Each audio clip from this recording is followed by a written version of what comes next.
يا هاجسي سوق المدايح والابيات، حضر لي جزيلات القصيد ومعاني في مدح أهل العز وأهل الوجاهات.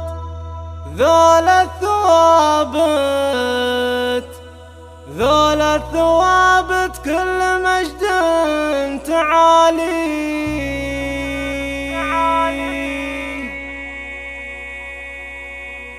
يا هاجسي سوق المدايح والابيات، يا هاجسي سوق المدايح والابيات، حضر لي جزيلة القصيد ومعاني في مدح أهل العز وأهل الوجاهات. ذولا الثوابت كل مجد تعالي، والثابت راشد رجال الطويلات، قرم الرجال وكل عالي داني.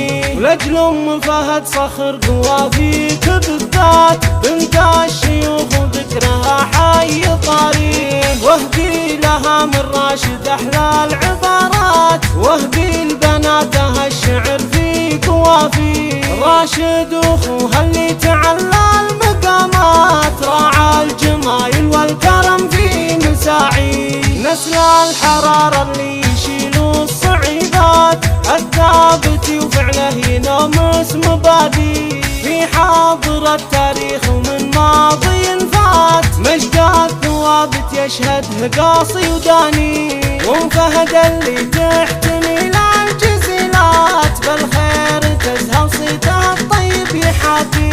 مهراه أصيلة بنت شيخان طالات، ذرة ثمينة وفعلها دوم تزهي. مضرب مثل كل النساء الكريمات، حرة وكرمها وطيبها حي مساعي. هذه أم فهد فيها الخصال الحميدات، شيخة زمنها وكل طيب توفي. ولها بنات مكرمات وأصيلات، بالطيب ترقى كل عالي مرامي.